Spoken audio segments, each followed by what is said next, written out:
This is 99% Invisible. I'm Roman Mars. Humans have been living in cities for a really long time. But like a lot of things about the past, getting around cities used to be just needlessly difficult because we didn't have reliable maps or street signs or even addresses. An address is something we all take for granted today. But in ancient Rome, if you wanted to go to a friend's house, you had to use all kinds of context clues. Like you had to remember that the house was 2 blocks away from a big column, but if you reached the horse stables, you'd gone too far.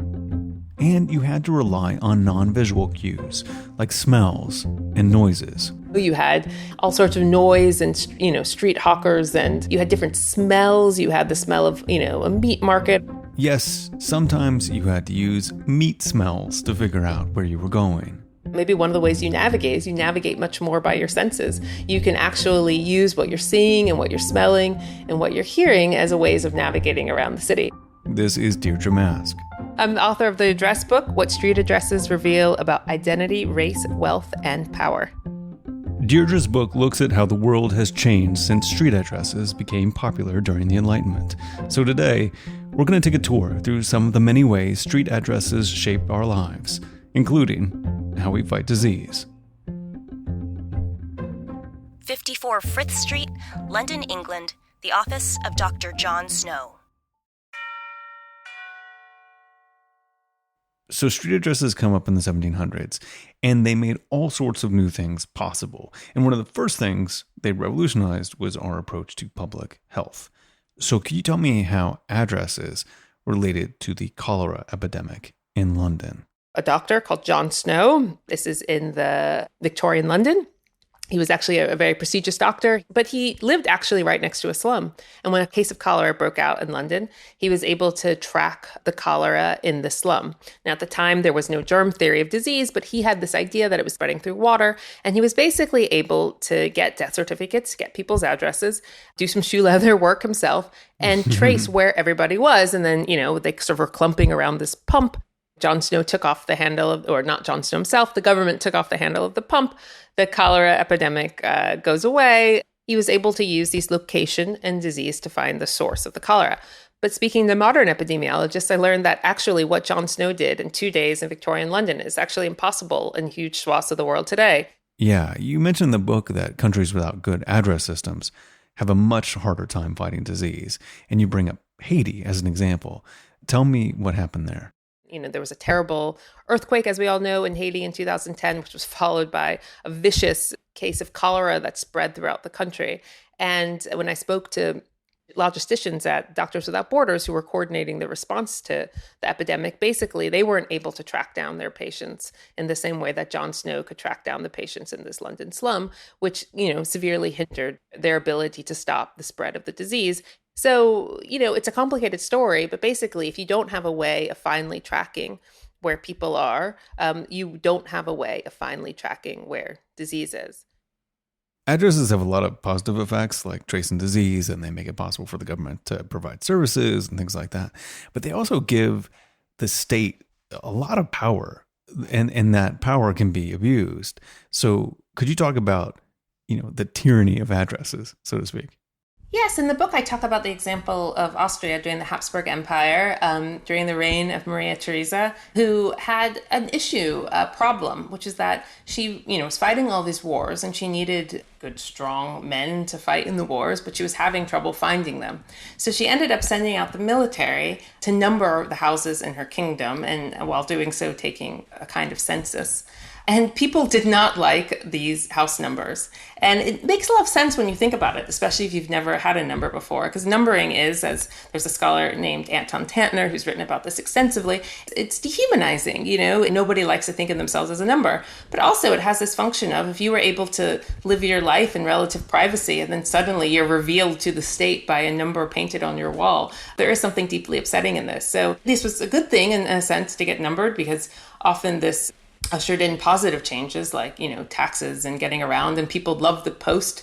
But there are downsides to this as well, because now the state can find you, it can imprison you. There are all sorts of negative aspects to being found, as anyone who's ever received junk mail or solicitations can know in a milder form. The story of what happened in Austria and also across Europe as house numbers came up is a story basically of the conflicting views we have about the state being able to find us and identify us. I never really considered the sinister side of addresses until like a little while ago. Actually, I had a friend of mine who was a journalist and a long time in Cambodia. The government was, trying to impose addresses in parts of Cambodia who, within living memory had genocide and a purge of people. And the citizenry there was like, that. Like, I do not want the government to have any knowledge of where I am. And it kind of blew my mind because I thought of addresses, I really didn't think of them at all. I thought of them as neutral things. Did you notice in your research that depending on how benevolently you viewed the government and viewed type of control, how people took to the concept of addresses versus people who didn't have that experience? It sounds very familiar to me. And so the way I got started on this whole project, the first thing I wrote about was about West Virginia, about a very rural county in West Virginia called McDowell County, which at the time had no street addresses. The state embarked on a huge project to give them street addresses. And so I went and I interviewed, lots and lots of people. In some ways, it started out sort of like a quirky story because, people would fight over naming their street Crunchy Granola Road or, there was a street, one official told me where, a certain kind of older lady lived on that was called Cougar Lane. It was just, at first it was quite quirky. But then you started hearing stories about people who really didn't want addresses. And you talked to the addressing coordinators and they actually found their work really difficult.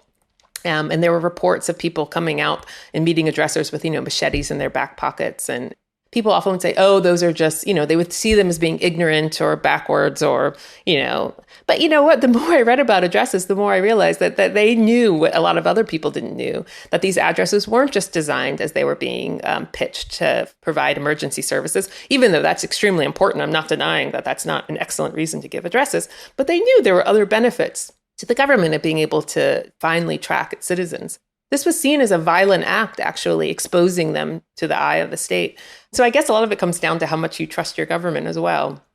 And obviously, in the example you gave, if you're a dissident or you're someone who the government's not going to like for whatever reason, you're probably not going to like addresses either.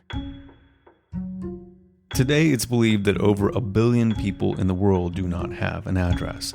That includes people without a home and residents of small towns and encampments. And not having an address creates a lot of problems. No fixed address. So you make a case that having an address is actually an equity issue. Not about just having a home, but like having an address. So what does an address give you access to? Well, this really comes up when I was researching homelessness, because then in my head, I was like, who are the people who don't have addresses? And obviously, it's people without homes. And one thing I found from talking to experts on homelessness, but also activists, was that when people without homes are asked, what do you need? Well, by definition, they need a home. But what a lot of them said was they needed an address. And so there were stories, of people saying that basically what they needed was a way of pretending that they weren't homeless. When you apply for jobs, it lists address, even though there's no way, you're going to get mail to this address or employer's going to show up at your door. But they said they needed an address, even if they were just called. Yeah. And when you're homeless, it's hard enough to get a job, but you can't even apply for a job in many cases. Like when they have these mandatory address lines on an application form. The World Bank has seen addresses as one of the cheapest ways of lifting people out of poverty, because if you give people addresses, they have a way of pretending that they aren't homeless and a way of accessing all kinds of services. So to go back to your question, there's all sorts of things you can't do. You'll struggle to get a bank account. You'll struggle to vote. Where I live in England, there's a National Health Service. Almost all communication is done through letters. And when I was researching this, I was calling up GP practices to find out how you register, while being homeless. And even though I am a person with a home, I found it incredibly difficult to get out to even pretend for my, investigating into homelessness. Mm-hmm. I found that incredibly difficult. Is there a way to level the playing field for people without addresses? Yeah. So one of the proposals that's been made is something called Ban the Address, which, has been modeled on this Ban the Box movement in the US. And by the box, it means not allowing employers to ask about your criminal history, basically stopping people from discriminating at first glance against someone. And there's something similar about Ban the Address. There's no reason that employers need your address, at least at those early stages of the interview process. There's also a very clever way that's come up with in England by a man named Chris Hildrey, where he's basically teaming up with Royal Mail to use the addresses of empty homes, so that if you could just be assigned the address of an empty home and you could use this, and the mail does not go to the house, even if the home gets moved into, it doesn't matter. It's the same way as if you move, your mail gets forwarded for months and the people currently living there will have no idea this is happening. And so people can get the letters that they need, but they can also use it as a shield, showing to people that they have an address, which sometimes becomes a proxy for, a productive member of society. A street address can indicate that someone's been fortunate in life. Many streets, like Park Avenue in New York, have become associated with luxury and prestige, while others have developed reputations as bad neighborhoods, reputations that are sometimes totally unfair. 1 Martin Luther King Jr. Boulevard, Atlanta, Georgia.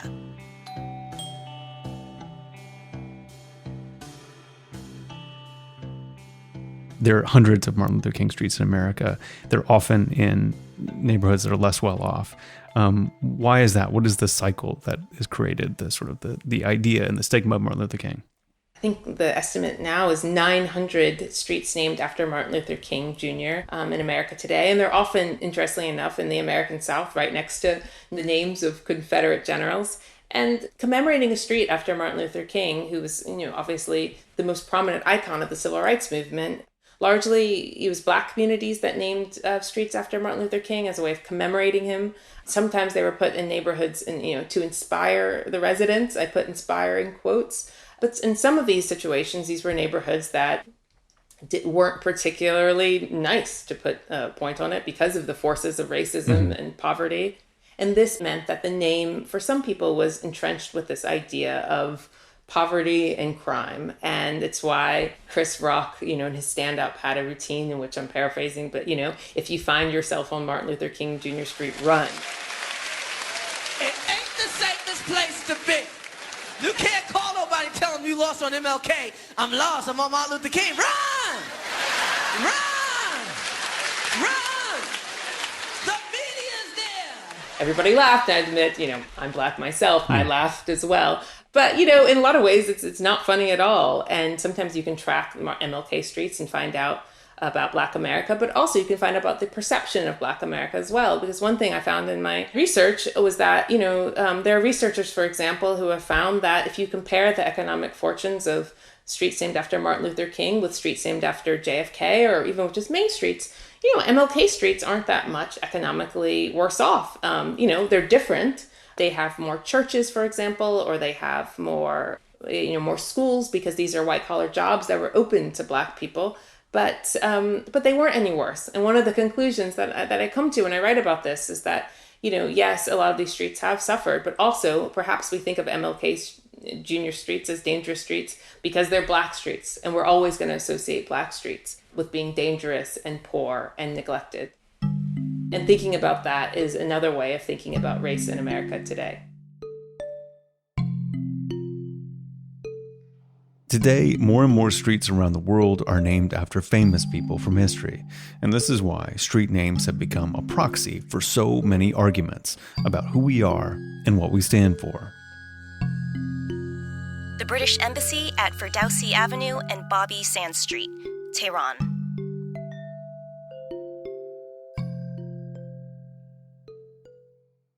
One of the stories that really fascinated me in the book was about the Bobby Sands Street in Tehran.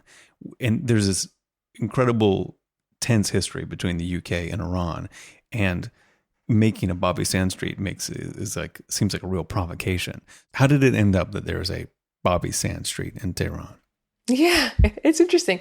There is a Bobby Sands Street in Tehran, which is right by the British Embassy. And for anybody who doesn't know, Bobby Sands was a hunger striker in Northern Ireland, a member of the Irish Republican Army. And so it was an unusual name to have in Tehran, especially by the British Embassy, because the British really were Bobby Sands' enemies. I'd heard the story about these teenage boys who had changed it. So I tracked one of them down who told me this amazing story that, after the revolution, there were a lot of young people who were very politically involved, including himself, who'd gotten involved in politics at a very young age. And they were fairly wealthy residents of Tehran. So they're in quite a fancy neighborhood near the British Embassy. And they had this idea that they were going to change the names. Sounds to me a bit like, Stranger Things. They're all on their bikes going to the hardware store and they buy this glue that they have to powder and mix water in, and they're basically able to mimic signs, and they change the signs to read Bobby Sands Street. And this would have been shortly after Bobby Sands died, after his hunger strike.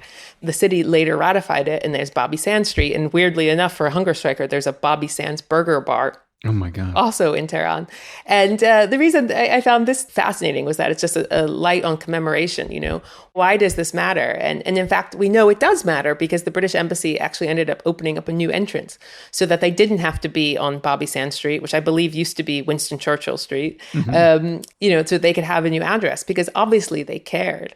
So it sort of opens this window of what commemoration means and why we care so much, really. Yeah. They were angry at the British Empire, and they knew that Bobby Sands would be a finger in their eye, basically, just like it just would poke them. Yeah, so there's Bobby Sands Street, Tehran, but there's Bobby Sands Streets all over the world. I think I counted 5 in France, for example. Wow. But the interesting thing I found was that there aren't any actually in Ireland. So this is actually sort of a fascinating idea that you have this fighter who, for a lot of people, depending on your belief system, would have been a martyr and a great man. And yet you have all these names named after him elsewhere, but you don't have any in Ireland. And basically the explanation I came to is that Ireland doesn't have any consensus on Bobby Sands. Up close, his legacy is a lot more complicated than it was for those teenage boys in Iran. This whole idea of commemorating is really trying to figure out what we're about. And what Ireland has said by not giving a Bobby Sands Street is that at this point, at least, that's not what they're about. Bobby Sands' Ireland is not today's Ireland. And that's really, for me, why there is no street name after Bobby Sands in Ireland, or north or south. 2211 Freedom Street, Hollywood, Florida. So right now, there are lots of arguments about street names, especially in the U.S., where they're named after Confederate generals and historical figures like Christopher Columbus. And you spent months covering street names in Hollywood, Florida in particular. So what was happening in Hollywood, Florida when you were there? Yeah, well, in Hollywood, Florida, there were parts of the city that were historically Black. Part of the city called Liberia had 3 street names that were named after Confederate generals. And the worst of them of all, in the eyes of campaigners, was Nathan Bedford Forrest Street. People knew who Nathan Bedford Forrest was. He was not only a major figure in the Confederate War, but he was also seen as one of the founders of the Ku Klux Klan. And so you have these street names, not only, in this part of Hollywood, Florida, that was really intended for Black people when Black people weren't allowed to live in integrated areas. And so there was an activist, a man who actually just recently passed away, I'm sad to say, named Benjamin Israel. He's a really interesting man. He was from New York. He was African-American, but also Orthodox Jewish. And he basically just for months just appeared at every city council meeting. And I watched many of these things, where he would be talking about these street names while everybody else was talking about Airbnb regulations. And finally, it really started to click. And eventually they did overturn them. And it really, in a lot of ways, exposed a lot of racism, but also a lot of other feelings about street names in the battle. And for me, one of the most interesting things was, I'm African-American. In the book in general, I try to stay fairly neutral about these things, but I'm not really neutral in this. I thought the street names should change. Yeah. But it was interesting hearing the other side. I listened to, many speeches about this, that there were people who would say things like, I live on Lee Street, named after Robert E. Lee, and I don't care anything about Robert E. Lee, but, I met my husband on Lee Street. My babies were born on Lee Street. I want it to be Lee Street. In my head, I connect it to that, which makes a lot of sense because in our brain, we do tend to connect place and memory.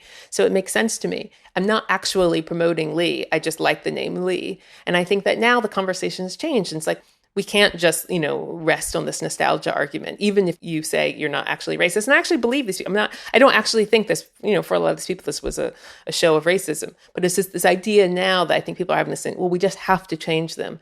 You have to take action to change them, which I think was often missing. But in Hollywood, Florida, they did change the street names. Yeah. And so what did you think of the solution of Hollywood, Florida? Like, they didn't replace Robert E. Lee Street with civil rights icons. They replaced them with Freedom Street and Hope Street. So what do you think of that outcome? This became a debate as well over the course of the talk, because people wanted to name it after an activist, for example, who helped integrate beaches in Florida and the like. And, there was even a suggestion at some point by one council member to just number the streets, which is obviously an American solution. And then nobody wanted that either. And then I would think about it. I was like, well, why is that? Just thinking about it from an objective standpoint, why is that such a bad solution to number streets? And the reason is that street names have become like monuments.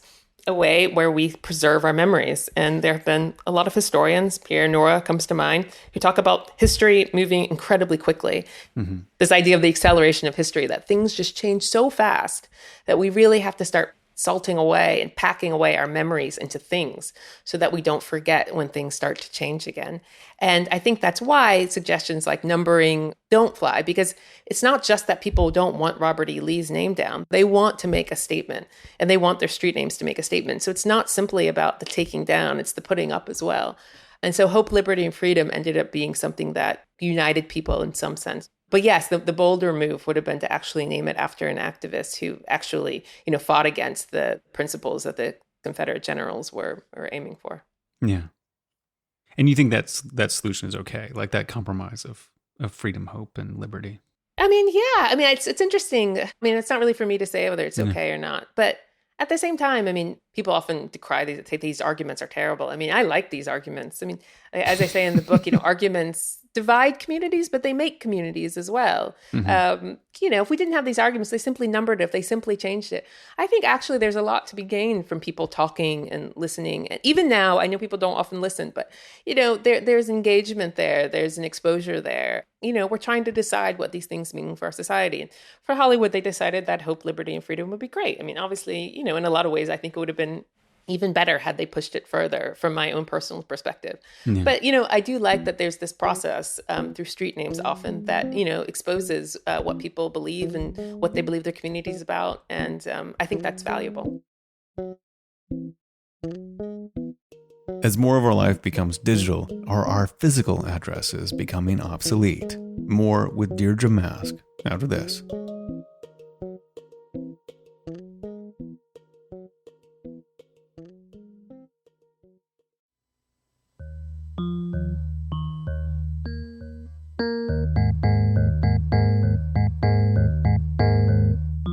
Soak Heavy Pounds, Oakland, California.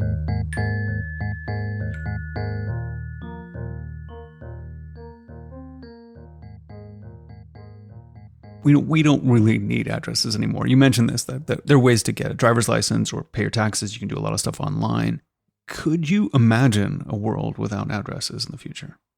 Oh, yeah, no, I absolutely could. And I mean, you kind of even imagine in some developing countries that they're going to bypass addresses altogether for something more digital. Yeah, and there are lots of companies that are really getting the act. Google's gotten the act. They've got a, great sort of digital system. There's this company I described called What 3 Words, which is given addresses in just 3 basically random words that they've mapped the whole world. So I can in some ways imagine it. Could you describe What 3 Words and how it serves as an alternative to physical addresses? Basically, this company has divided up the world. I believe it's 3 meters by 3 meter squares, but I could be wrong about that. But very small chunks. And they've basically given every single one of these squares a 3-word address. But it's not a street name like we think of. They've given it 3 words. So I clicked on a random spot not too far from where I live that's, create door statue. 3 entirely random words. And point of this is that you can isolate things much quicker, in just 3 meters by 3 meters. And also you can find things that generally don't have addresses, like the middle of a park. If you're on a hike and you want to map out where you took a picture, you can use the What 3 Words address. But they've also been used in places that don't have addresses. So they've been used, for example, in Mongolia, where there isn't the traditional street addressing system that we're familiar with, say, in, the US. Mm-hmm. And you can remember it because you can remember 3 words pretty easily, as opposed to like some map coordinates, which are very long and abstract string of numbers.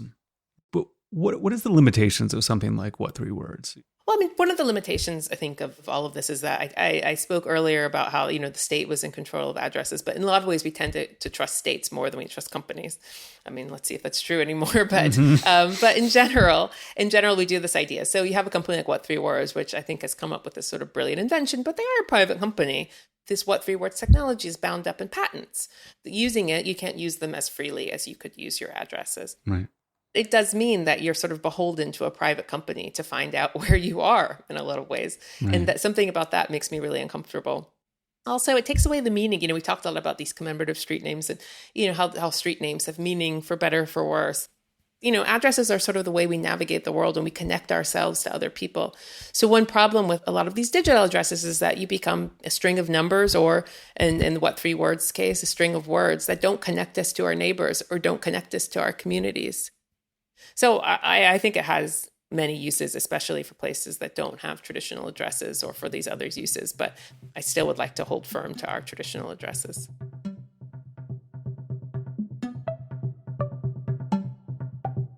"99% Invisible" was produced this week by Chris Berube. Music by Sean Real. Our senior producer is Delaney Hall. Kurt Kolstad is the digital director. The rest of the team includes Emmett Fitzgerald, Joe Rosenberg, Vivian Leigh, Abby Madon, Christopher Johnson, Katie Mingle, Sophia Klatzker, and me, Roman Mars. We are a project of 91.7 KALW in San Francisco and produced on Radio Row, which is scattered across the North American continent, but will always be centered in beautiful downtown Oakland, California. We're a founding member of Radiotopia from PRX, a fiercely independent collective of the most innovative, listener-supported, 100% artist-owned and operated podcast in the world. Find them all at radiotopia.fm. You can tweet at me at Roman Mars and the show at 99pi.org. We're on Instagram and Reddit too. We have lots of new merch in the 99pi store, including Amabier masks and t-shirts with funiculars on them. Plus, we have links to purchase the 99% Invisible City. It's the new book. It's out October 6th. It's all at 99pi.org. Radiotopia.